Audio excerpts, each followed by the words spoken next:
該晒你啊 Denise。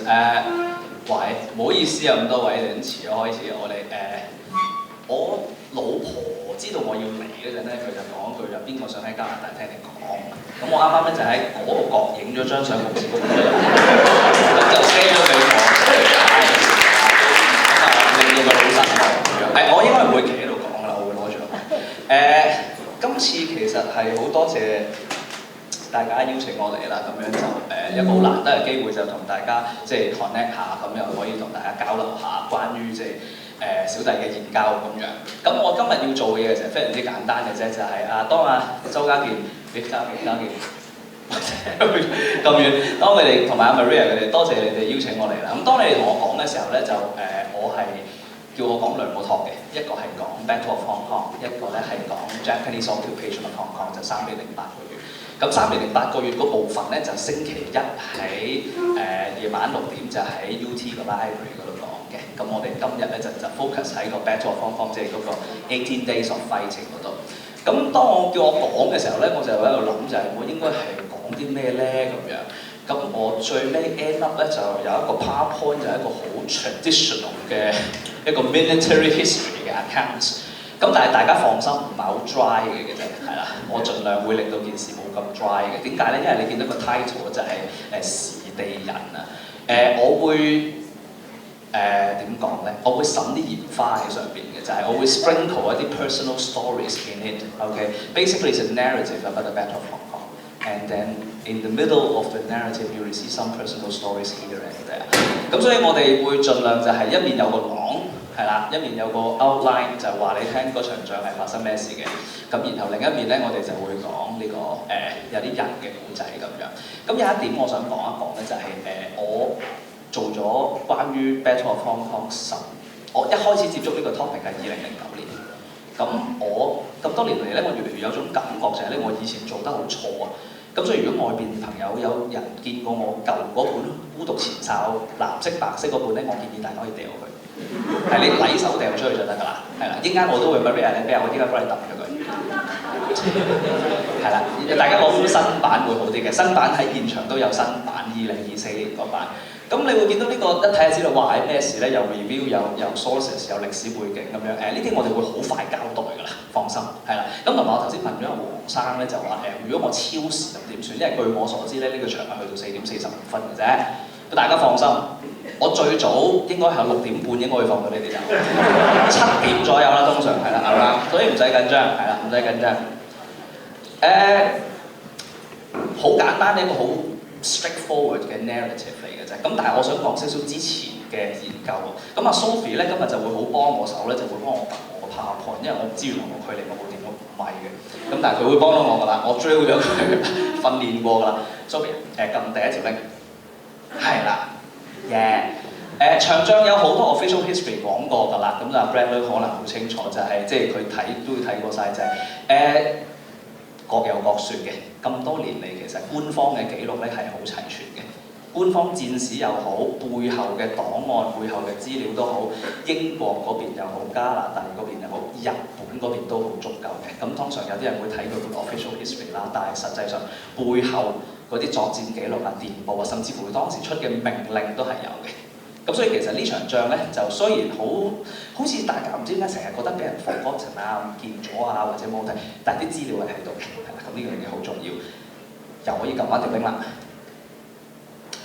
回憶啦，第2條 link 啦。回憶其實更加多。咁我有樣嘢想講嘅就係咧，自從有互聯網之後咧，有樣嘢好妙嘅，就係多咗好多相關人士嘅回憶錄浮咗出嚟。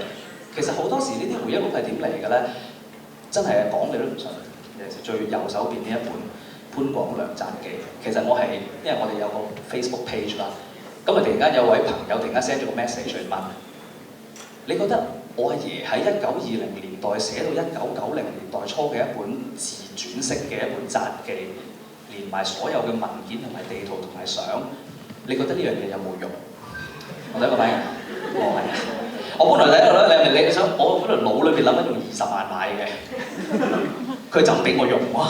跟住我係嗰啲，好啊，我幫你出做書啊。咁所以呢本書勁啊，應該講係啦。咁另外仲有好多唔同人士嘅回憶錄。呢場仗我想講一樣嘢就係唔係淨係得軍人，有14000個駐港嘅部隊。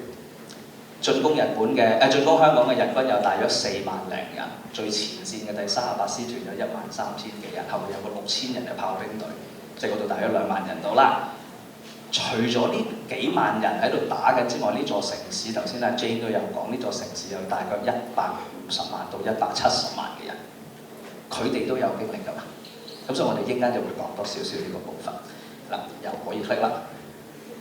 好，係啦。咁其實呢啲咧就係唔緊要，撳落啲相度啊 Sophie， 撳落相度，唔緊要，係得 OK 冇喐，係啦。咁後來其實就有好多相關嘅研究啦。咁呢本其實最 reach 最大其實係2003年咯 ，The Slightest Chance 就係真係 Tony Benham 成場仗由頭到尾好清楚，好似時間表咁講咗一次。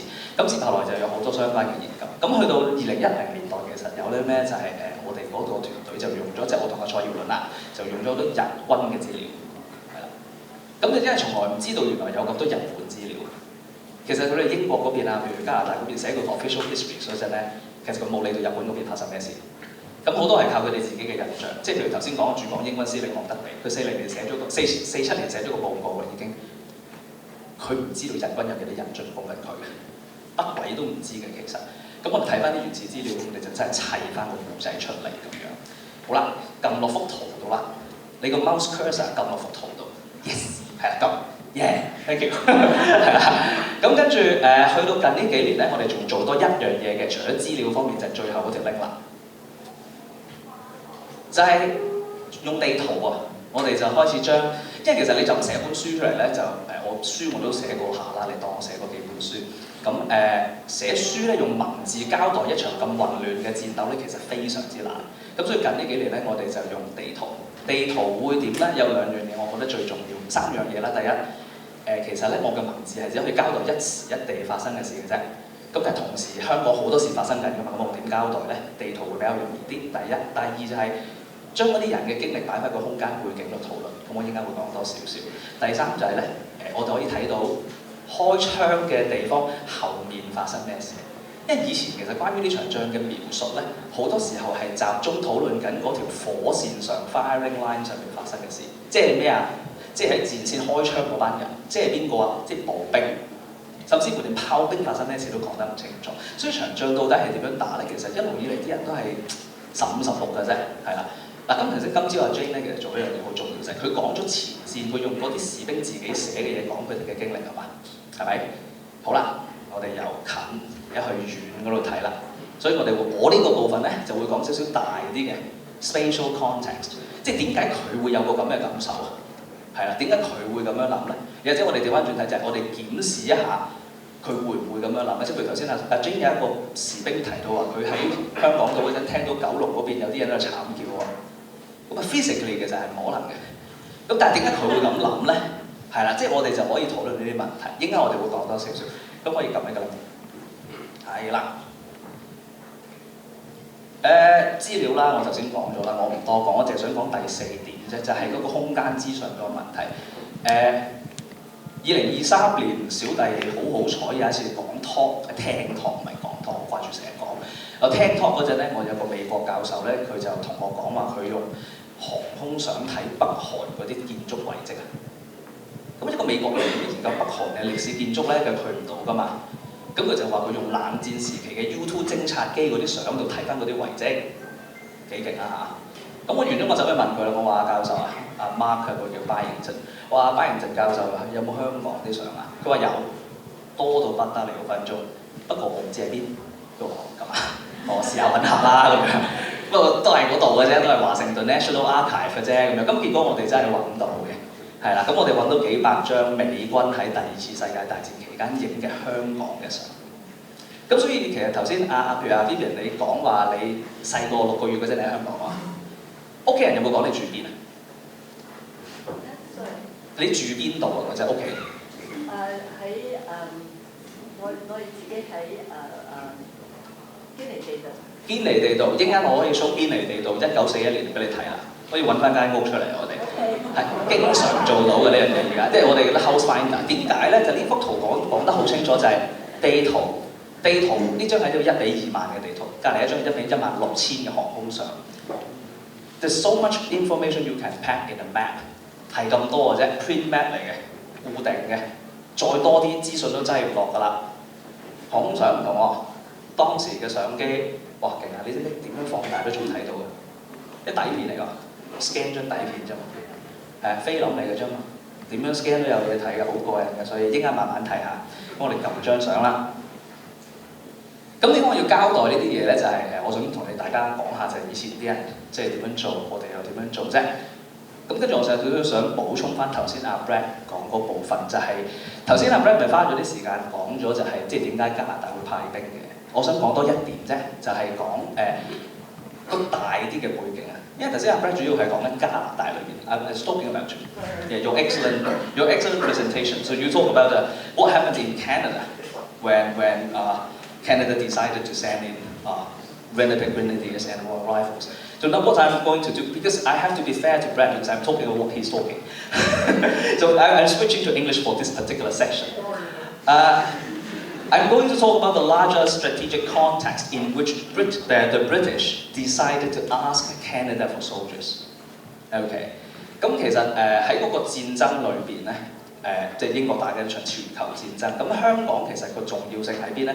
好多時我哋會淨係諗住香港裏邊有咩價值啊。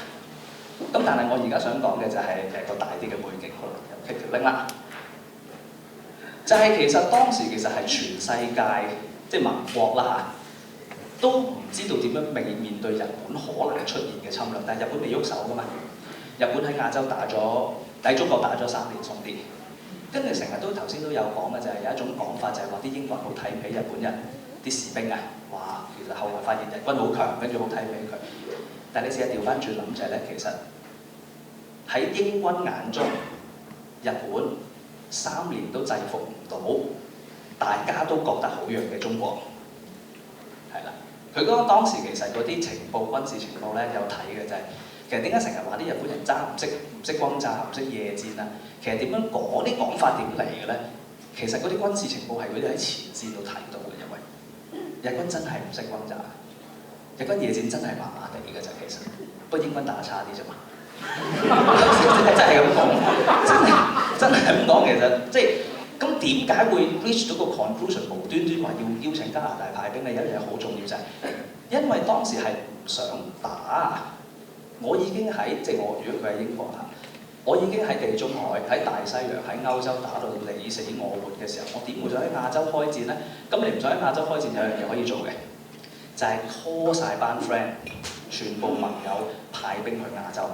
咁所以其實同時間發生咩事咧？就係、當英國叫加拿大邀請加拿大派嗰2個營去香港，C4去香港嘅時候咧，其實美軍係去緊菲律賓，頭先嗰張電報都睇到啦。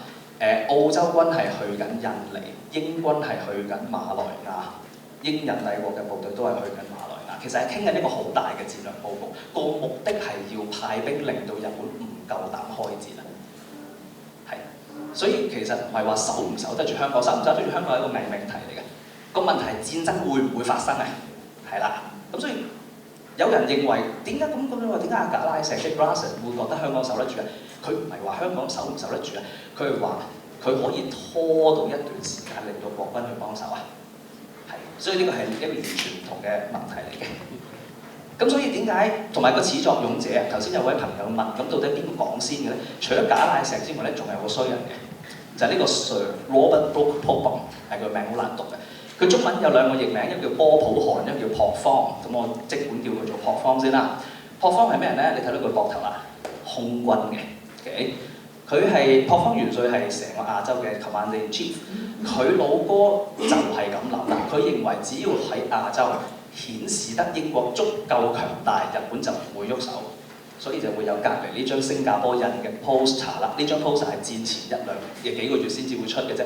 你睇下幾勁啊！大英帝國之紅字，所有你喺畫面度見到嘅嘢喺亞洲都係冇嘅，係冇嘅。點解要咁做啊？因為就係要話俾日本聽，我好強。全部人都 reinforce 緊亞洲，你唔好亂嚟啦！呢個係一個賭局，所以個賭局輸咗，係啦，其實就係咁簡單。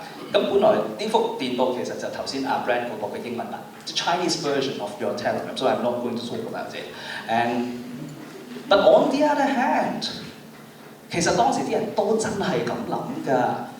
喺呢個電報發出嘅前一兩個月，有一位叫陳策嘅人，陳策係中華民國嗰當時嘅一個海軍將領，佢當時喺香港，佢係國民黨喺香港嘅相當高級嘅代表。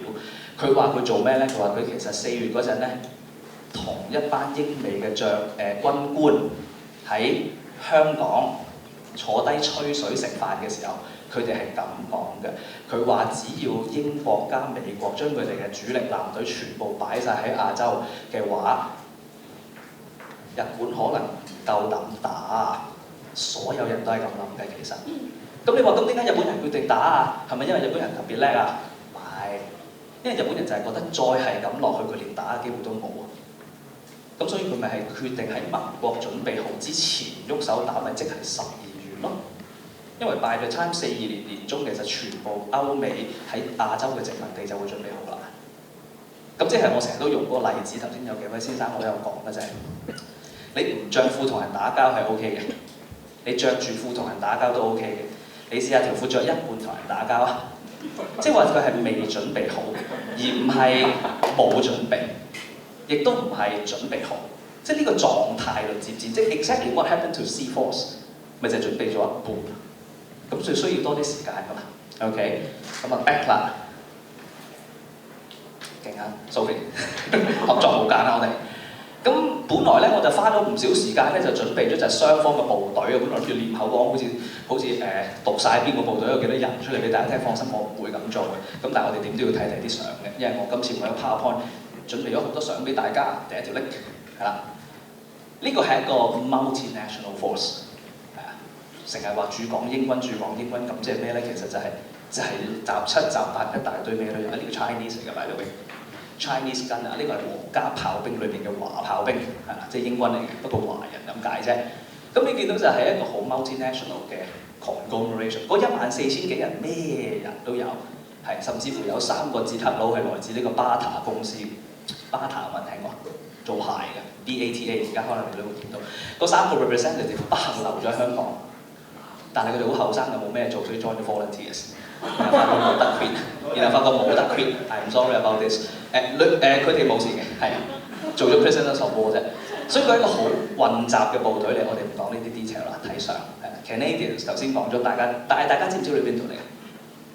先頭其實阿 J 頭先 show 嗰張相佢擺半島酒店嘅，佢哋喺南煙通碼頭落船，即係今日 K11 妙思嗰個位。落咗船之後，望住個着短褲嘅莫德比，大家敬完禮之後，其實佢哋點樣去？知唔知佢哋去邊啊？深水埗軍營，咁點去啊？行點都要行去嘅，所以呢就係彌敦道嚟嘅其實。係啦，你沿住彌敦道度行啦，咁你見到啦，大家其實即係充滿疑惑，嗰啲細路仔又好奇咁望住佢哋。呢班係華工兵、華工程兵，係唔係工兵？所謂華工程兵個程字好重要嘅。佢哋係 Royal Engineers 裏邊嘅 Chinese Sappers， 係啦，所以呢班係香港華人，但係佢哋係英軍嚟嘅，即係正規軍嚟嘅 full time soldiers。呢班係來自工人階級嘅朋友，咁所以佢哋唔係，譬如大家好多時會想像嗰種就係一啲 elite， 咁佢哋唔係嘅，係啦。咁另外就印軍當然係佔咗，其實有個駐軍嗰14000人裏邊，其實有5,000-6,000嘅印軍嘅，有5,000-6,000人係 Indians 嚟嘅，所以呢個係一個Commonwealth garrison， 咁你好難就咁叫佢 British 嘅其實。咁呢架車我哋應該會有機會講到。咁去到臨尾其實咧，咁所以我其實唔係好同意一個講法，成日話嗰班英軍將領 racist 嘅。點解咧？因為其實莫德比嚟到香港1941年9月第一件事做嘅事係咩？就係佢要 raise local troops，raise local regular troops。點解啊？因為咧，其實呢件事發生咩事就係呢個係華工程兵慶祝緊佢哋50週年，佢1891年成立嘅呢個部隊。佢慶祝緊50週年嗰陣咧，其實喺莫德比面前行咗圈，有個 parade。其實莫德比就企咗喺呢度，同你哋一樣望住呢班人。望完呢班人之後，佢嘅結論就係咩咧？就係嗱聲揾多幾百個呢啲人翻嚟。所以佢哋就成立咗呢個 Hong Kong Chinese Regiment。咁但係好可惜，個部隊其實啱啱開始招人啫，佢預計招800人嘅，但係佢招咗50-60個嗰啲叫做 non-commissioned officers 嘅 trainee， 係啦，咁所以就被招齊人，咁就開戰啦，咁就冇辦法啦。Artillery 就頭先講嗰啲 Indian soldiers 啦。香港有好多大量固定大炮啦，呢啲其實咩呢？呢啲係 volunteers， 呢啲係 volunteers， 呢個係 number 7 company， 所以係 Chinese。Hong Kong Volunteers Defence Corps 好奇怪，香港防衛軍啊嗰陣叫，或者香港義勇防衛軍啦。防衛軍係一個奇怪嘅部隊嚟，點解咧？因為佢係 part-time soldier 啦，當然。咁佢裏邊啲人咧來自社會裏邊識講英文嗰批，普通人應該都唔點去㗎啦。咁但係問題嚟啦，嗰個部隊有7個 infantry companies， 有5個 artillery company batteries。嗰啲步兵部隊咧係要按住佢哋嘅族群嚟到分開嘅。即係咩啊？英國人自己嘅，華人係自己嘅 ，Portuguese 係自己嘅。點解要咁做啊？因為擺埋一齊會打交，背景太唔同，階級又太唔同。呢個我特別整咗張AI enhancement 嘅嚇，大家冷靜啲，我都係幫佢上咗色啫，我冇做過其他任何事情㗎啦，係啦。咁啊 William Poy 喺度，係啦，呢個就係吳英才先生，係啦，就係中間呢位，呢個特別靚仔呢個。係啦，咁呢個就 dispatcher unit 就係 volunteers 裏面嘅傳信隊，咁啊你見到佢有個電單車，咁阿周家其實知嘅就係佢話點解會 join 傳信隊，有啲朋友就當時其實就因為有得揸電單車，咁我好似好爽咁。日軍啊，日軍其實你唔使睇呢幅圖啦，我講啦，日軍係一個4萬幾人嘅部隊，你話佢係咪老兵 hardened by battles 咧？唔係。但係佢係咪完全冇作戰經驗咧？都唔係。佢41年落咗嚟嗰陣，其實23軍轄下嘅一個部隊叫第38師團。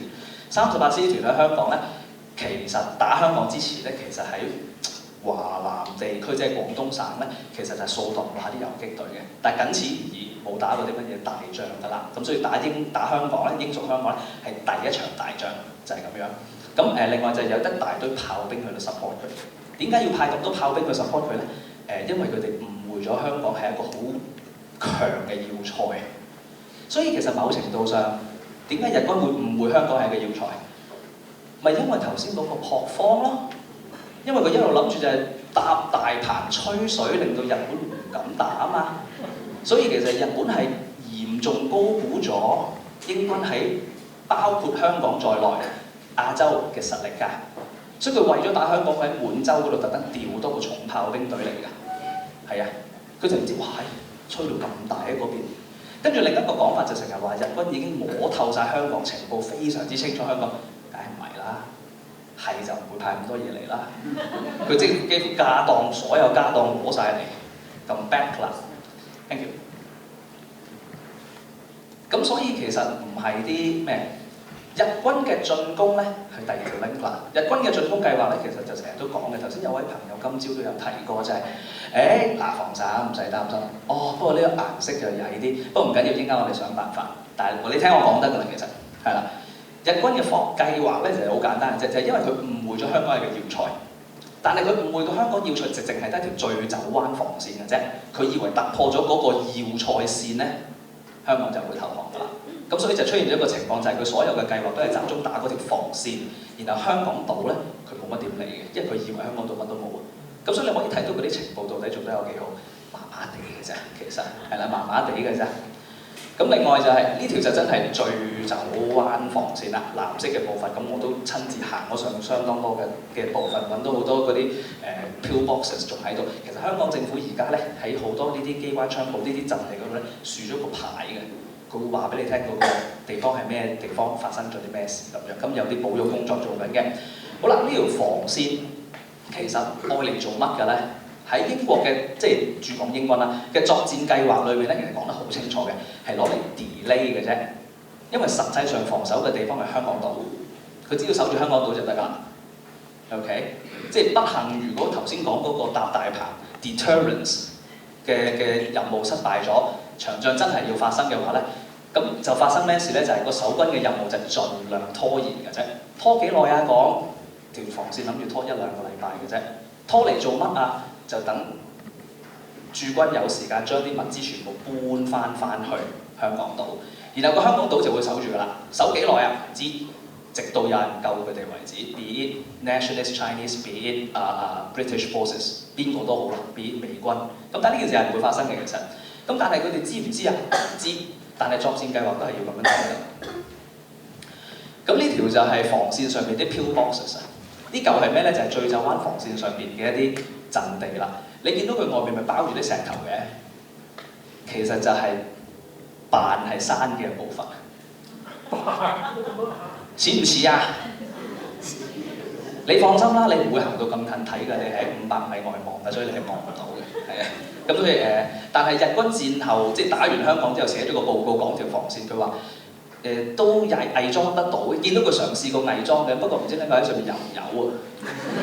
咁啲人個同學生又唔係好夾啊，咁所以就係咯。咁另外就係駐軍即係守軍最重要嘅咧，其實就係有條防線定住啦。咁啊拖慢守軍嘅前進速度啦。咁然之後實際上咧，就將佢香港島上面嗰啲重炮炮台咧，集中火力射向進攻嘅軍隊。大家有冇玩過以前有隻叫戰艦棋啊？就係咁啦。我哋射 G6，我哋射 C4。咁所以其實守軍係將香港畫咗好多個呢啲坐標。當啲敵軍嚟到某個位咧，佢哋就會通知呢一大堆海防炮台喺香港島上面嘅炮台，譬如摩星嶺、譬如赤柱、譬如德己立角，就會將啲大炮射向嗰度。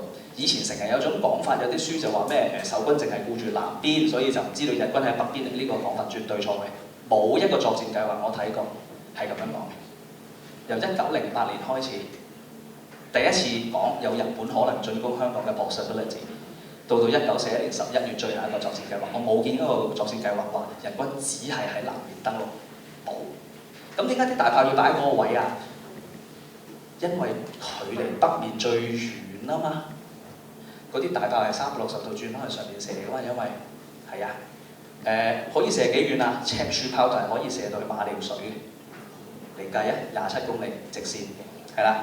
咁所以而家講緊呢啲大炮啊，唔細㗎。呢個日軍應該同我差唔多高隻矮啦，係啊，咁啊，所以呢支係9.2寸海防炮台，絕對都唔細。呢個喺好彩，呢個喺一個日軍相簿嗰度買翻嚟嘅呢張相，因為佢哋打完之後好似遊客咁啊，周圍影相啊，係啊，咁所以我哋好彩都買到呢張相。咁另外就係、哇，點解唔好意思啊？嗰個 screen 咧比較啲顏色比較難搞啊，係啊，我都唔知點解會咁樣樣。但頭先唔係咁嘅喎，係咯，係咪條線有啲咩問題啊？頭先真係唔係咁喎，我哋見嗰啲條線都 OK。嗱，簡單啲講啦，就係擺咗啲守軍，擺咗條防線，日軍就喺北邊攻過嚟 ，OK。咁但係一路其實唔係好使理地圖㗎啦，你繼續睇啦，係啦。咁我好難講嘅喎，不過唔緊要啦。呢個其實係由呢條係邊境 ，OK， 呢條係中國邊境。當時嘅，跟住你呢度一望上去，上面就係香港島。呢個係從日軍嘅角度望翻去香港島，即係由北望向南嘅角度。OK， 呢個係我哋嘅 3D map。其實佢係要穿過一層嘅山先可以過到去。咁所以你明英軍喺度做乜啊？人唔夠佢多㗎啦。咁所以咪起到周圍都係嗰啲 static 用水泥做嘅防禦工事，諗住整條防線出嚟，等日軍一層一層咁樣拖慢佢，然後中間咪用啲重炮嚟到盡量殺傷啲日軍咯。So that's the idea。咁諗法嚟嘅啫，實際上 work 唔 work 咧？我哋而家講，好啦，可以撳嗰個係啦，可以撳張圖啦，係啦。咁我哋就真係講場仗嘅過程啦。你見其實都唔係話唔係話好耐嘅啫，放心。所以我個 talk 係會準時完嘅。我哋而家講城門碉堡淪陷嗰度啦。本身嘅諗法咧就係英軍會喺新界節防守，一路就拖住，然後啲炮兵就不停咁射向啲日軍度得。但係其實唔係好 work 啊，兩個原因。第一，你知唔知其實一個炮彈由赤柱發射去到目標要幾耐？2分鐘鬆啲啦。但係問題嚟啦，前線嘅觀察人員打個電話去後邊接個 order 射個炮彈去，要幾耐咧？15分鐘到啦。都唔係太差嘅其實。不過你想象下就係你眼前見到批敵人，大家當兵嘅朋友前面有啲 volunteers Colonel Y， 如果你 call close support 15分鐘到，點睇？梗係啦，你聽朝先到，你冇聽朝先嚟個炮彈，咁所以現代咧就3點鐘。係啦，即係你今日直頭有架 drone 唔知點樣飛出嚟添嘛。咁所以其實佢個 idea 就好好 ，sounds good doesn't work。咁冇辦法啦，點解？因為當時其實係一個人數唔夠嘅守軍，用一個好 mechanical 嘅方法嚟到防守。咁有兩個大問題，第一頭先講啦，慢；第二有個問題就係咩咧？就係、如果有任何意外咧，個守軍唔係好識 react 啊。頭先咪講一樣嘢嘅，其實阿 Bobby 咧啱啱到嘅啫，佢連香港都未行得好熟嘅啫，佢已經盡量日日行㗎啦。同埋頭先成日講嘅，以前有啲書成日種講法話，佢去到個邊境見到啲日軍覺得佢哋麻麻地嘅咪，梗係啦。佢去到嗰陣，其實嗰啲日軍唔係最精鋭嗰批日軍嚟㗎嘛，因為佢去到見到嗰啲係守住 border 嗰啲嚟嘅啫嘛，嗰陣最精鋭嗰批日軍上咗去嗰度打緊遊擊隊啊嘛，跟住先落翻嚟打香港㗎嘛。你唔就咁企喺中港邊境，你唔會見到啲咩日軍㗎，其實。咁所以即係佢其實知嘅嘢有限。Anyway， 9號夜晚發生咗件事就係、本身醉酒灣防線咧一路都守住嘅 ，OK。咁但係9號日軍有個部隊咧就決定夜晚試下突襲一個 position。呢個唔係日軍本來嘅計劃，日軍嘅上層都唔知道呢件事，係個前線個指揮官自己決定嘅啫。點解咧？因為佢日頭去望嗰陣喺個望遠鏡度望到個英軍陣地，居然覺得唔係好多人啫，不如我試下啦。佢真係膽粗粗試嘅啫，點知唔試一試就真係發覺 work。攻咗上去城門水塘前後面嗰個叫城門碉堡嘅陣地，其實一個高地嚟嘅。個高地其實上面有幾個碉堡，其實係啦，最重要個草山嗰個位咧，最重要嘅嘢係咩咧？就係、上面有個 observation post， 佢係一個炮兵觀測所嚟嘅。Suppose 呢個位咧，其實係俾守軍望到。頭先咪話嘅個作戰計劃係攞啲炮兵嚟到射向嗰啲日軍嗰度啊嘛。而家冇咗瞭望嗰個位啊，咁所以嗰條防線其實冇乜意義㗎啦。本身喺個作戰計劃裏面咧，條防線係攞嚟拖時間嘅啫。咁所以你想象下就係條防線俾人突破咗啦。如果你係個英軍指揮官，你會點做？啊，呢張好得意啊！呢張係日軍攞嚟紀念佢哋成功佔領呢、個城門碉堡陣地嘅 postcard。你見到啲咩啊？咩都見唔到係咪？咁諗就錯啦。你見到刺刀 bayonet。日軍心裏邊覺得長仗係靠刺刀同埋勇氣贏嘅。咁當然其實係符碌啦，同埋人數優勢啦。因為個城門碉堡有42個人，進攻呢個碉堡嘅係一個步兵大隊，嗰度有600幾人。啲人一流口水都浸唔死佢㗎啦。咁所以攻陷咗城門碉堡之後，呢啲就係嗰啲戰俘啦。指揮官喺最前面，呢、個 Captain Jones 係啦 ，A Company Royal Scots 係啦。咁你見到佢麻麻地，你見到佢個樣咪好唔開心嘅。其實我有另一張相，佢上咗車之後笑口噬噬。anyway 戰爭就係咁啦。咁我講多另一個人嘅故事啫，就係希活啦。Graham Haywood 係天文台嘅 number 2，當時係一個即係其中一個台長啦嚇，佢唔係最高級嗰、個。咁你當係科學主任啲 friend 啦，我唔知佢 exactly 個官位點叫啊中文。咁當時其實一開戰嗰陣咧，佢同佢同事啊 Starbuck 啫，即係 Starbuck 冇嘅 Starbuck 兩個人一開戰咧，其實成個香港政府咧，每一個部門咧都有一個叫做 contingency plan 嘅，咁啊鎖咗一個櫃度嘅。咁所以一開戰咧，其實每個部門嘅主管咧都會翻返去嗰個部，即係佢自己嘅 department， 開翻嗰個本來唔會以為會開嘅 folder， 一拎份嘢出嚟睇下，到底要點做。佢兩個收到嘅任務犀利咯，佢喺尖沙咀㗎嘛，天文台。佢收到嘅任務係要去拗頭，有冇人知道拗頭喺邊度？元朗，冇錯，係啦，元朗。收到嘅任務去元朗拗頭收翻個地磁機。係冇錯，拗頭當時係一個好細個嘅科學站，個站裏邊有個地磁機，係啦，佢兩個科學主任就係要去負責翻上去。咁想話嚇，咁佢兩個仲未知死嘅，佢有回憶錄寫得好清楚，仲未知死嘅。佢兩個諗住，好啊，仲叫個幫辦整定 lunch 我哋出去食 ，take away 啊，攞定三文治，佢叫佢整定三文治，等佢哋可以去現場食。所以拆咗個機，好開心，擺咗個車尾箱，然後唔知邊個，我唔記得希活定係 Starbuck 啦，話食埋先走。當佢哋食完嘅時候，佢哋發現已經自己被日軍包圍咗啦。咁所以呢兩位仁兄係係早過阿 Jones 佢哋俾人捉嘅，咁所以佢兩個應該係佢自己話啦，佢話應該係英帝國第一批戰俘，係太平洋戰爭裏邊英帝國第一批戰俘。我唔知佢係咪最早嗰個啦咁樣。咁呢張相就比較難得嘅就係日軍穿過大埔嗰陣嘅相，即係後邊係大埔墟，係啦。咁所以呢條係廣福橋。咁成日都有種講法就係話，咁點解唔炸斷晒啲橋啊？有啊有啊有啊！個作戰計劃真係有炸啲橋，好多橋都炸咗，包括火車隧道，包括沙田嗰個火車隧道。咦，咁點解廣福橋唔炸？因為其實佢後邊嗰幾條炸晒啊嘛，所以冇諗住炸廣福橋，即係民居隔離啊！喂，你真係黐住個灘嘅喎，你炸唔知會發生咩事嘅喎。咁所以冇炸到廣福橋，但係唔係佢冇炸過橋，佢炸晒其他橋，除咗廣福橋。就 that's why 日軍就特別影呢張啦嚇，可能。Anyway， 呢個應該係撳個水，係啦撳。咁點算啊？之後我哋就去第三個 point 啦，就係第四 sorry， 第四，唔好意思，翻去先，係啦，第四最底，係啦。咁點算咧？醉酒灣防線俾人突破咗，本身嘅作戰計劃唔會喺呢度死守㗎啦，所以駐港嘅部隊其實就做咗個好簡單嘅決定，就係全部撤退。撤退嘅過程其實演練過嘅，所以相當之順利，係相當之順利。嘅代價係咩咧？就係全部英軍一溜煙咁走，連埋啲警察啊、成啊咁樣走嘅時候咧，成個九龍市區其實就陷入非常之混亂，大把人出嚟搶掠啦。所以大家成日聽3年08個月咪有勝利友嘅。呢段時間走出嚟啦，佢就走出嚟搶嘢啦。咁但係即係正如阿福天強先生以前都話齋，就係佢唔係淨係黑社會嚟嘅嗰班，因為其實嗰啲個市區情況好混亂，其實有好多係冇嘢食嘅人出嚟揾嘢食嘅嘗試。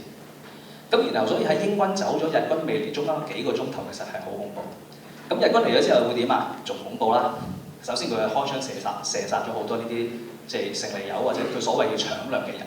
然之後佢就開始逐家逐戶上次搶嘢又好，乜都好。所以嗰段時間喺九龍市區，尤其是油尖旺區咧，係非常之恐怖嘅。OK， 咁但係撤退就撤退成功嘅。邊度走啊？呢幾個地方，1、2、3、4，係啦，昂船洲啦，嗰批走咗去香港島啦，佐敦碼頭啦，其中一個可以上到車嘅碼頭啦，尖沙咀啦。其實尖沙咀佢直頭係演練過用渡海小輪運走啲士兵，所以其實係坐渡海小輪走嘅有啲。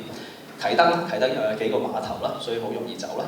同埋最尾其實佢係擺咗2個 battalion 嘅印度士兵，即係嗰2個步兵營啊，喺魔鬼山半島度畫咗條防線做殿後嘅殿後工作。所以其實佢哋最危險嘅，但係呢個係個計劃裏邊嚟嘅。咁多年嚟嘅作戰計劃都話留2個 battalion 喺度做殿後嘅。點解要做殿後啊？因為後邊呢度有炮兵陣地，其實佢唔想俾日軍咁快佔晒成個九龍。點解我哋睇到地形就知啦？咁呢班印度士兵點解要揀印度士兵啊？係咪 racism 係咪衰啊？佢哋唔係，因為佢哋最熟路，因為佢哋喺香港最耐，係啦，同埋佢哋嘅指揮官同佢哋最熟，同埋佢哋嘅指揮官喺香港都係最耐，就係阿 Wallace，係啦。咁點都好啦，佢哋一拉到防線，再打多一日，13號之後清晨先至全部走晒過去香港島。咁最尾呢度好易走嘅啫，因為個鯉魚門海峽好短嘅啫嘛。係啊，若然你真係要聽到聲咧，呢個最有可能聽到聲嘅距離。你冇可能企喺尖沙咀聽到中環嘅。係啊，我試過啦，因為得嘅。係啊。呢度其實我都唔係好信嘅。如果大家去過海防博物館就知啦。去海防博物館，企喺魚雷倉嗰度望出去，冇可能聽到聲嘅對面。Anyway， 可以撳個 screenshot 啦。Thank you。放心啦，所以比我想象中進度快好多。雙方隔住維多利亞港炮轟咗幾日，咁我哋睇第一條 link 啦。發生咩事咧？就係、日軍係唔知道香港島係佈咗防嘅，去到現場佢哋先至用望遠鏡喺度望，發覺咦唔係喎，成個北岸都係陣地嚟嘅喎。嗱，首先要同大家解釋一樣嘢就係咧，九龍嘅山係比香港島高嘅。你行天飛鵝山就知啊，你睇晒成香港島北岸㗎嘛。而香港島北岸嗰座山咧係向上咁樣緩緩升上去嘅。好似一個 theatre 咁，如果你係守軍，如果你將啲部隊佈置喺香港島北岸，會發生咩事啊？其實日軍睇到你嘅，就會好容易炸晒嘅。所以其實就算有反登陸 training，其實個地形係非常不利嘅，其實好難做啲乜。莫講話成個香港島北岸係市區嚟㗎嘛，點守啊？咁但係你見到藍色呢啲點咧就係 pillboxes， 咁日軍咧就專針住呢啲藍色點咧嚟到炮轟啦。咁呢個真係大概個圖嚟嘅，其實就係日軍嘅炮兵部隊，佢最大嘅重炮其實都仲喺大圍嗰邊，咁一路射，重炮就對重炮，細炮就對細炮。放心，呢個我哋會出嘅個 map， 但係而家唔知點解個 screen 比較奇怪啫。其實有何文田呢度咧就集中咗日軍嘅重炮啦，少少喺大圍嗰頭啦。另外就係由啟德一路去到魔鬼山，一大堆炮兵陣地。呢啲炮兵陣地就會分開區域，招呼唔同嘅登陸地點啦。日軍就揀咗幾個地點登陸嘅。呢張相我覺得好有趣。呢張相其實係喺尖沙咀嘅日軍真係望去灣仔中環嗰一頭，就兩岸炮戰緊嗰陣嘅相。咁我哋喺個日軍嘅相簿嗰度揾翻出嚟嘅，咁但係呢張宣傳相嚟係記者影嘅，呢張唔係佢哋自己影嘅，係啦，咁但係好有逼力。呢張相好啊，呢張我哋喺防衛省防衛研究所度揾到，就係日軍炮轟緊香港島北岸嗰陣影。大家留意下呢個位啊，呢度虎豹別墅。咁啊點解要炸虎豹別墅啊？咁冇陰功啊？係咪唔中意有胡文虎啊？定係咩啊？唔係。係因為虎豹別墅當時有座塔嘅，你見唔見呢座塔啊？英軍係攞咗嚟做觀察點，估到你有用，一有塔就一定攞嚟做觀察點㗎啦，幾大都打。後邊仲有個英軍炮兵陣地，其實係喺附近嘅。咁所以其實但係咧，日軍其實唔係好想炮轟民居嘅，尤其是維多利亞城，即係中環，佢唔想炮轟中環。點解？因為佢諗住攞香港嚟到做一個 example， 就係話喺日軍管治底下，華人生活得幾好。我幫你趕走英國人啊，佢係咁講㗎嘛。咁如果你趕走個過程炸到爛晒，咁點得咧？所以其實佢唔想嘅，咁但係佢都有做，不過唔係好嚴重咯。呢啲就係香港島北岸嘅機關槍堡啦，本身係水泥陣地嚟㗎啦，俾日軍炸到爛晒。呢個係卑路炸炮台，係啦，即係而家今日嗰個叫寶翠園嗰個位啊。咁你見到都炸到爛晒，所以下低其實係咩咧？就下低係貨倉嚟，下低堆貨倉啊燒晒嘅。咁我想講下一個故仔啊，呢個故仔好得意嘅。頭先嗰個潘廣良先生就係佢留低咗嗰個 account 嗰位。咁好彩多謝阿潘生，即係佢個孫啦，就俾我哋用啦。咁我哋就講，佢就講一樣嘢就係咧，佢話我唔讀出嚟啦，但我 summarize 發生咩事咧？就係佢其實當時喺旺角翻工，佢屋企喺西營盤，但係開戰嗰陣咧，佢 trap 住咗喺對面啊，即係佢喺九龍，佢喺旺角，然後佢老婆喺西營盤，而頭先佢係睇住西營盤俾人炸到咁樣嘅，但係佢唔知道發生咩事，咁所以佢呢個 account 佢有講，同埋佢手指真係好靚嘅，係。咁日軍就喺香港島嘅東北岸嗰度登陸。咁如果以前我哋就睇地圖咧，其實我哋唔係好知其實登陸場係咩樣嘅。咁但係我哋今日用航空相擺翻個 3D map 度咧，咁我哋大概就會見到係咩啦。第一個位就係所謂嘅外電隨灣，即係今日西灣河嗰啲差唔多柴灣嗰個位啦。咁你見到其實係白晒嗰啲咩咧？其實係岸邊嚟嘅，石岸嚟嘅，沙石岸嚟嘅，登陸到嘅。第二個位咧，其實就太古船澳啦。係啦，太古船澳嗰個位，呢度都上到岸嘅。第三個位咧，其實就係七姊妹啊，所謂嘅，即係北角，係啊，即係北角。咁你見到呢個位咧，其實咧，本來咧就係嗰個新發展區嚟嘅，就係填海填到一半嘅啫。見到呢度，填海填到一半嘅啫。所以咧，呢一欄咧，其實都上到岸嘅。所以點解一上岸就會去咗英皇島啊？係啊，咁所以成日話去南邊登陸啊，成日冇發生過，放心。係可以 click screenshot 啦。係啊，呢張相好難得啊！呢張就真係佢哋自己影㗎啦。呢個日軍打完之後咧，就周圍影啊，所以佢哋就整咗個土井部隊敵前上陸地。呢度邊度咧就北角，土井部隊係第200步兵聯隊。咁所以佢上岸嗰個位咧，佢哋特登喺佢上岸嗰個位就要插支紀念碑。我哋喺航空相度見到嘅。而家呢個咩位置咧？大約係一個籃球場嘅位，差唔多以前即係今日煤氣嗰個位啊，煤氣總部啊 ，Town Gas 總部嗰頭啦，就喺嗰個位啦。咁佢老哥仲要特登即係 selfie 一張，唔係 selfie， 即係影一張自己影啦，唔係 selfie 啦。咁然後18號晚咧就登陸啦，就基本上係乘住嗰個煙嗰個風勢。係係啦，同埋夜晚，同埋最重要係咩咧？人多，因為頭先我講啦，其實英軍係冇辦法喺呢一條線度佈防嘅，因為你一擺任何部隊喺度都會俾人炸死晒嘅，其實。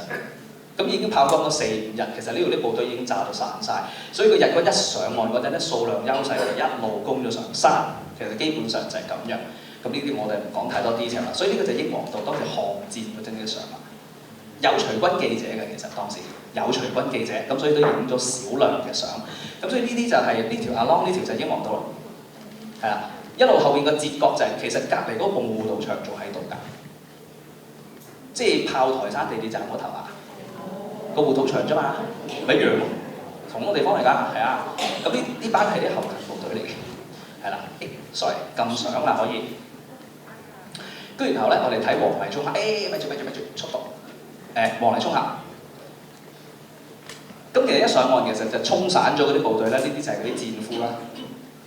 好多戰俘嘅，一開始捉咗，因為其實已經炸咗幾日，跟住就夜晚登陸，一片混亂，咁所以好多守住香港到北岸嗰個 battalion 叫 Rajput battalion 咧，其實有唔少部隊係投咗降，即係俾日軍捉咗。咁戰後咧有個好衰嘅講法，就係英國人賴佢哋啦，就話係最衰都係呢班印度人守唔住。我覺得呢個講法非常之唔公平。點解咧？因為我哋見到呢啲日軍其實打完香港之後咧，呢個墓係喺北角嗰頭㗎，全部啲高官嚟㗎，大尉、中尉嚟㗎，官嚟㗎，啲軍官死晒㗎，其實一上岸，所以一開頭起手登陸嗰個戰鬥係激烈嘅，係啊，即係個抵抗唔係話真係好弱嘅，不過冇辦法，奈何對方真係人多啊，咁所以嗰班印軍就輸咗。咁另外我哋可以睇嗰個傷亡人數，即係你話係咪特登揾啲某啲族群打先，等佢哋死先咧？你睇翻個比例咪知咯。British 14，Imperial 13 ，Chinese 14，唔係呢個應該唔係，呢個係 Canadian 嚟嘅 ，sorry 呢條數喺呢度 ，Canadian 高少少，係啊，嗰個 percentage 呢個攞翻落去啊 ，sorry。咁所以你其實全部 across the board 差唔多嘅啫，係咁呢個就係個印軍喺最前線嗰個指揮官 A Company， 佢係愛秩序灣嗰個，咁佢個部隊好快俾人沖散咗，但係我哋呢度冇時間講太多啦。黃泥涌峽啦，咁日軍其實攻咗上岸咧，頭先都有話啦，就係、其實佢冇計劃點做，佢係諗住上晒岸，然後衝上山，跟住就入市區，英軍就投降㗎啦。咁一路咧其實諗住入市區㗎嘛，咁點解無端端衝晒上山咧？就係、因為北角嗰頭抵抗都相當激烈，所以日軍係諗住繞過市區嗰班守軍，即係嗰啲 Indians， 諗住繞過佢哋，所以就上咗山先。一上咗山咧，就一路沿住渣甸山就入咗去黃泥涌峽，呢個係其中一路。另一路咧，其實就上咗柏架山嗰頭，就過咗成 Victoria Gap， 一路由赤柱峽嗰度入咗去黃泥涌峽。所以兩批日軍入咗黃泥涌峽，嗰度大約有4000人。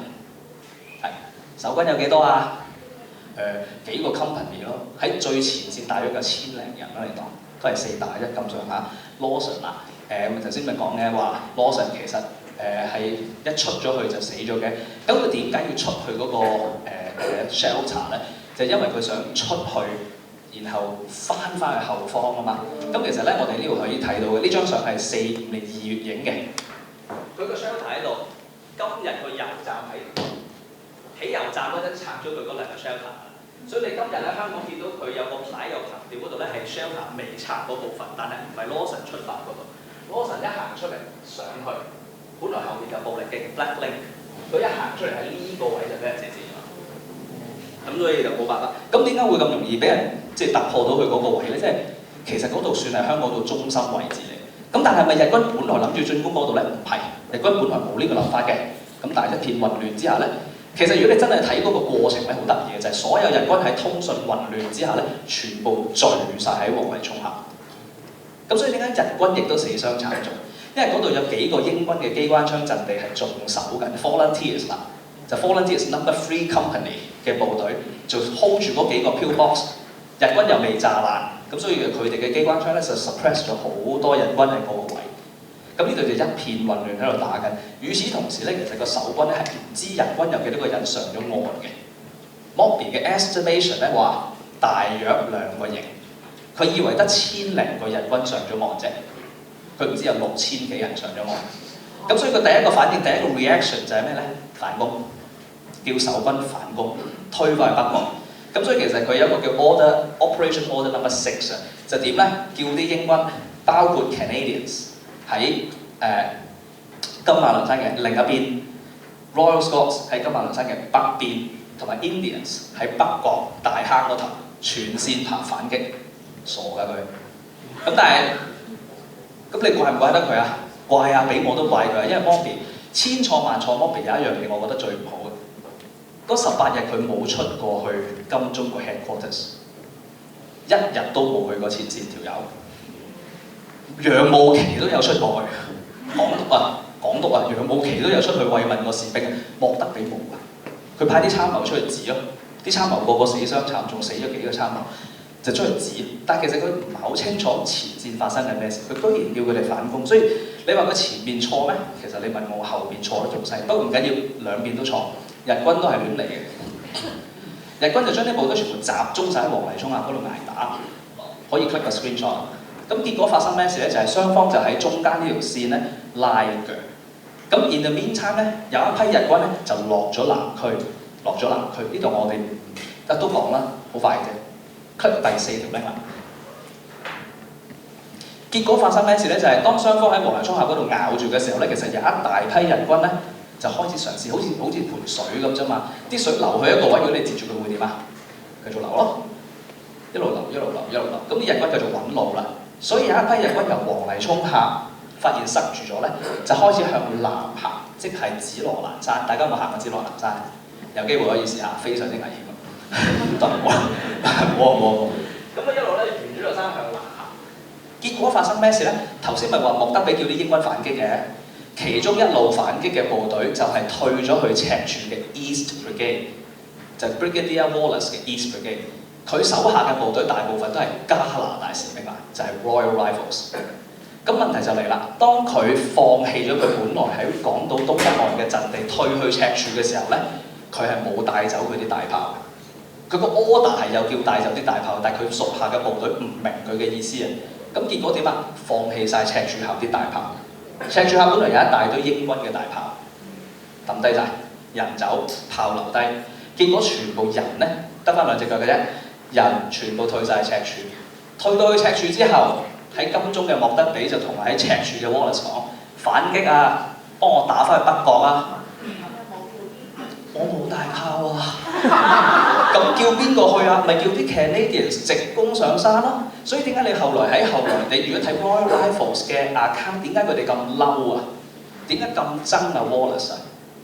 因為我冇 support 底下，你不停咁叫我攻上山啊 ！Grenadiers 反而冇嬲㗎，佢一路喺香港島西邊嗰度守住啫嘛。你即係分開兩邊 account 睇咧，唔同㗎佢嘅 experience。所以點解佢哋兩個鬧得咁犀利 ？Anyway。East Brigade 喺赤柱嘅反攻咧，就出現咗一個好 unexpected 嘅情況，就係令到日軍好擔心。日軍就突然間以為，點解赤柱有咁多人走出嚟嘅？咁佢就以為赤柱有英軍主力，結果就調咗相當多部隊去打赤柱，就無形中咧就分散咗本來繼續向西向中環嗰邊嘅兵力，結果兩頭都唔到岸啦。咁日軍又拖住咗，咁所以呢樣嘢係好重要。咁要我可以快手啦，係呢啲點講啦？呢張得意，呢張係日軍 capture 咗一個防衛軍嘅裝甲車，咁所以你見到佢寫住東海林部隊佔領咗架車 ，OK？ 呢個係防衛軍嗰啲裝甲車，東海林部隊係230步兵聯隊，其中一個進攻香港嘅部隊。咁呢啲我唔講啦，但係講一個人，雙方喺黃泥涌峽，咁有咩人喺黃泥涌峽咧？其實黃泥涌峽好多雜7雜8咩人都有。咁葉廣流係其中一個士兵，一個華人嘅士兵。咁但係如果大家眼力咧，你會睇到佢頭盔嘅 SAS 嚟嘅，即係戰後嘅呢個係佢個碌係戰後嘅碌嚟嘅呢個，係啦。咁佢係當時其中一個喺黃泥涌峽打嘅一個士兵。佢本來有個古仔，但我發覺唔係好夠時間，下次先講。係啦，撳張相，係啦，我哋嗱嗱聲講最尾嗰度又係要。最尾啦，其實點解會咁容易突破到咧？第一個，咁黃泥涌峽又頂住咗，赤柱嗰度又頂住咗。咁之後發生咩事咧？日軍做咗一個好重要嘅決定，喺22號佢將佢喺九龍嘅所有炮兵部隊全部調去香港島。本來係由北向南射嘅炮兵，調咗去香港島之後咧，就由東向西射，會發生咩事啊？就係咁啦。嗱，呢個咧係向東向西望嘅香港島，即係上邊呢個位咧就中環啦。OK， 摩星嶺喺度，中環喺度，灣仔係呢一欄。咁呢度係黃泥涌峽。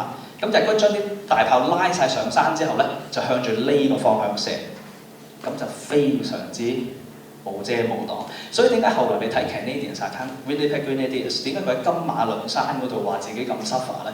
就因為日軍調晒啲大炮上岸，然後由東向西直接射緊佢哋。所以嗰啲山頂咧守唔住㗎啦，啲山頭全部都守唔住。所以呢張相我就解釋到點解要呢個角度影啦。我唔知大家知唔知呢個邊度啊？呢個同 Lee's family 都有啲關係嘅。利舞台，如果利舞台係呢度，而 ICI Imperial Chemical Industries 喺度，呢度係邊度咧？呢度即係今日當期嗰個位，東港，東港係啦，東港即係舊鑄幣廠嗰個位。咁所以呢幅相係由東向西望。就係日軍拉晒啲大炮上山之後，向住嗰個方向射，嗰陣先會影到呢張相嘅。咁你點啦？就向住，所以呢個灣仔嚟㗎，呢堆灣仔嚟㗎。OK， 利舞台嗰個位嘅話，係啦，保良局喺我哋都係啦。sorry， 嗰個應該係保良局，利舞台另一邊係啦。呢批相咧其實就好重要，講得清楚就點解香港即係守軍喺香港島打咗幾日開始頂唔住啊？就係拉晒啲大炮上去之後咧，就變咗人同炮彈打啦。本來之前嗰幾日係人同人打嘅，打過5波，雖然人唔夠多，但係起碼有陣地、有機關槍、有成，都頂得住。人同大炮打就冇得打啦。咁日軍咪搬晒大炮上山嘅 ，supply 點算咧？係咁做嘅，係一人孭4支炮彈上山，係呢啲係炮兵嚟嘅其實，但係佢孭住啲炮彈，一盒一盒炮彈就孭上去。咁所以你話佢哋係咪好機械化、好有效率？唔係㗎。不過真係人多，非常之多，係啊。咁去到最尾，所以就每一條前線都推進啦，市區啦、灣仔、銅鑼灣一帶啦、金馬倫山啦、同埋下低壽臣山啦，同埋兩邊就向住赤柱嗰邊進攻啦。咁去到24號、23、24號咧冇得打啦，輸咗啦。咁所以 detail 我都唔講太多啦，簡單啲講就去到平安夜咧，其實日軍已經差唔多佔領赤柱啦。西面嗰度咧條線一路係由灣仔街市嗰頭一路拉條線落到去差唔多到香港仔工業學校嗰條線。咁去到呢個位咧，其實守軍就決定差唔多要投降啦。點解咧？就係因為其實個原因好簡單嘅啫。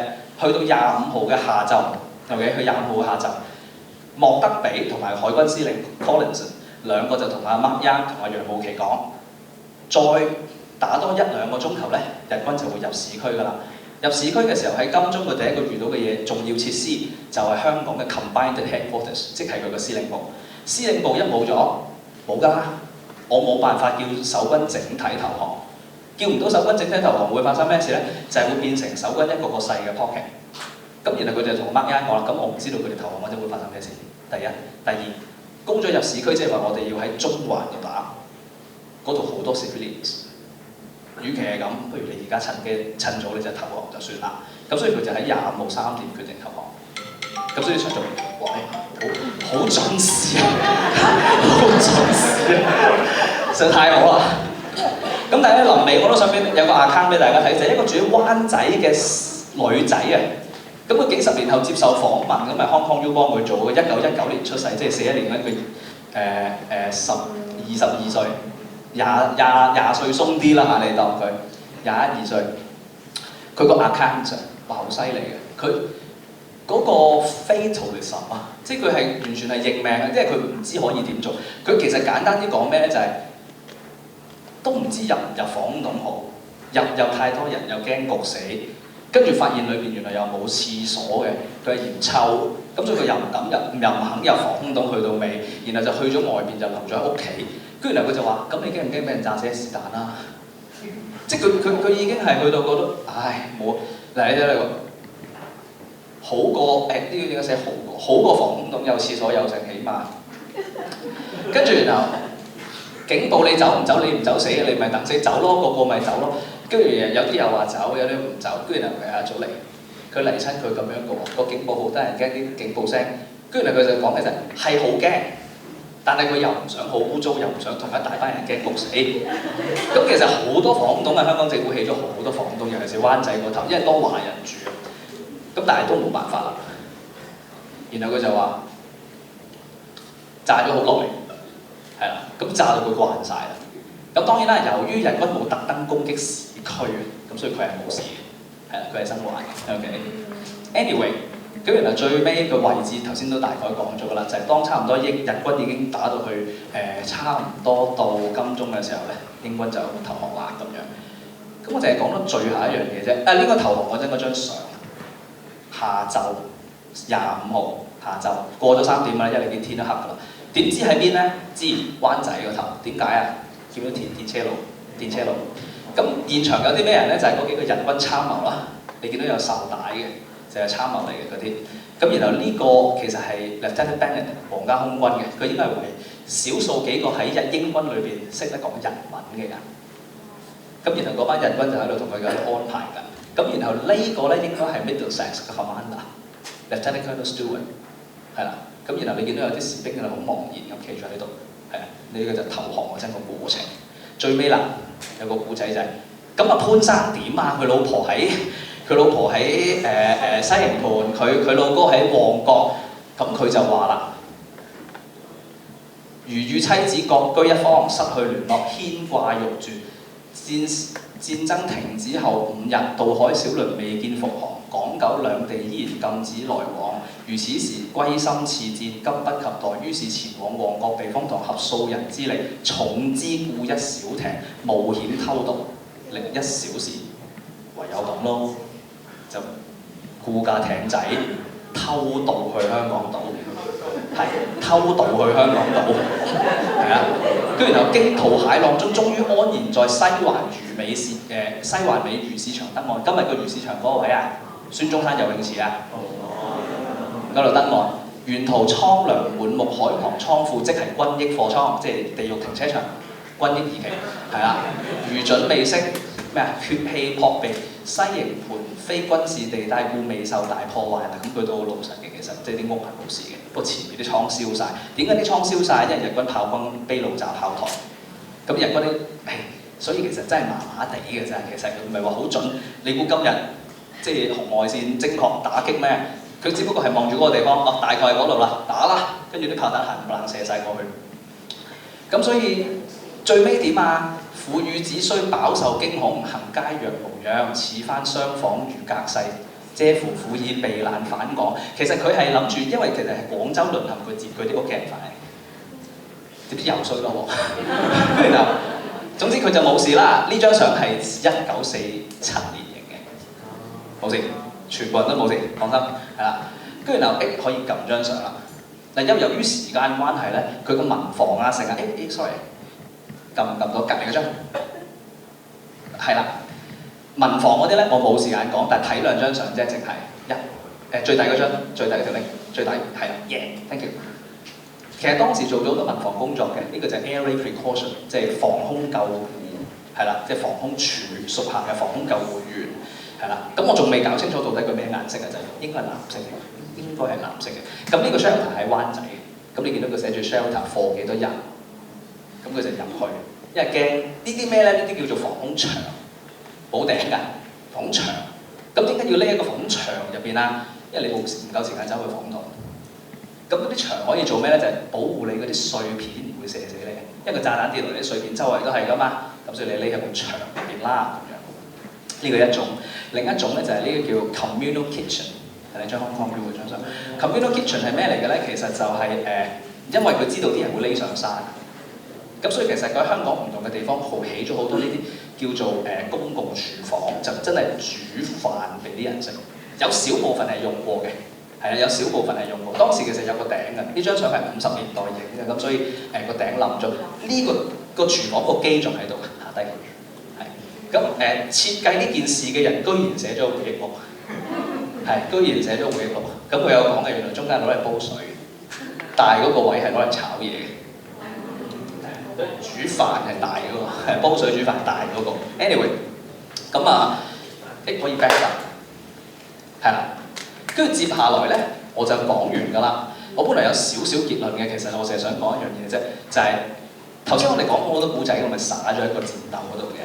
咁我想講兩件事嘅啫，其實今日第一場仗咧，其實就好 straightforward 嘅 ，OK。咁但係咧 straightforward 或 straightforward， 中間唔係話日軍100% 贏硬嘅，因為日軍自己都犯咗唔少錯，係啦。咁所以其實佢去到22號，其實佢係已經俾人頂住咗個進攻。不過佢做咗個啱嘅決定，佢就調翻晒一大炮過嚟再打過。咁但係如果咁都唔得嘅話咧，其實佢要歇一歇㗎啦，即係如果又拖多幾個禮拜，知其一。知其二就係守軍當然都唔係話真係打得好好，佢上層有好多地方做錯。阿莫德比直頭係唔係好知發生咩事，但係啲士兵係好即係好猛烈抵抗嘅。咁呢個我哋見到嘅。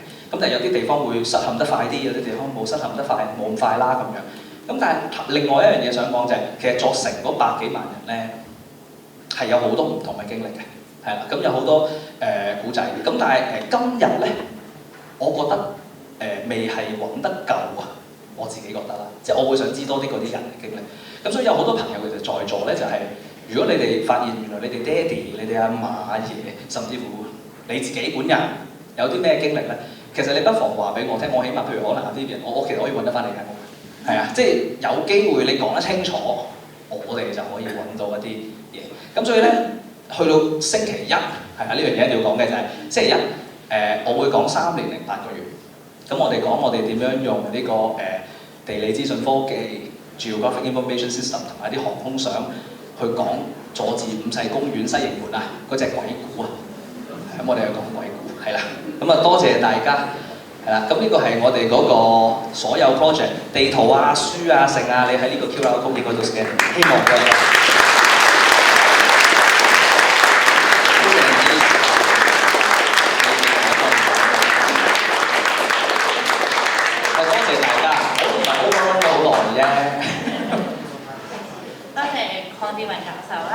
咁我哋而家有請 Dr. Jane Perry 有份細嘅禮物可以送俾你。Dr. Jane Perry 係我哋今次組織委員會嘅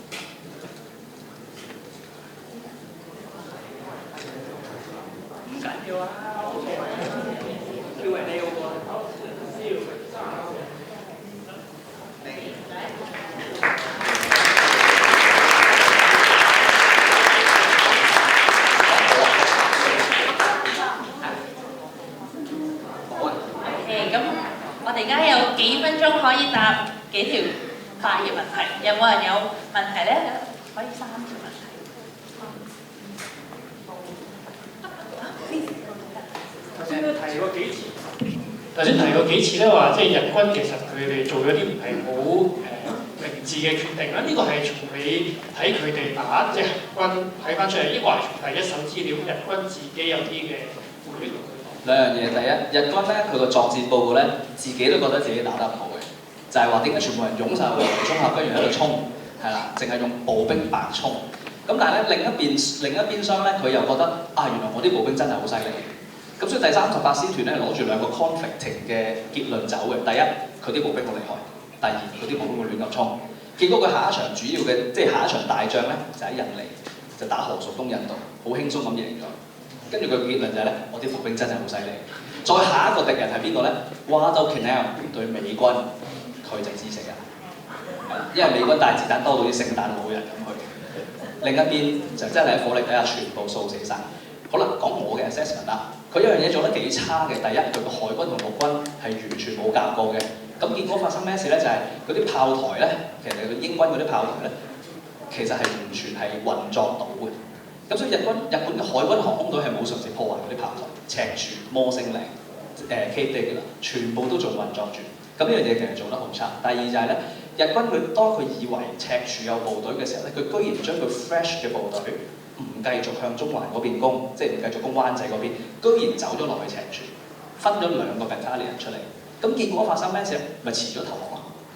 其實你一開始即係老實講，如果即係事後孔明啦，日軍乜都唔理，直攻入中環，落得比一樣會投降。結果佢就花咗差唔多5日喺個山度咬嚟咬去，死雙方都死多咗好多人。更加唔好講赤柱，其實佢攻咗入去聖士提反醫院之後，其實大鑊，即係個書院裏邊嗰間野戰醫院啊，就亂咁殺人，所以搞到好惶恐其實。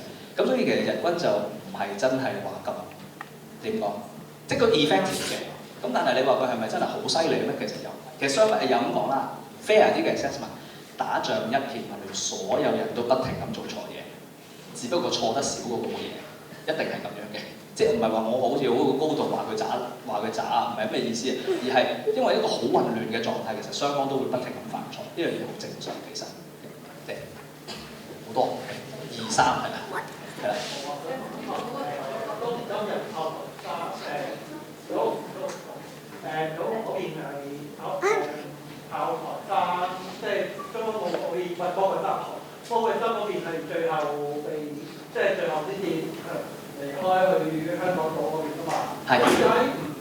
點解接佢嘅時候炸咗個，即係嗰度係有個炮台，我哋都知㗎。冇大炮嘅。係啊，點解唔炸咗個炮台先至？唔使炸，嗰度冇大炮嘅。冇咩？我記得有。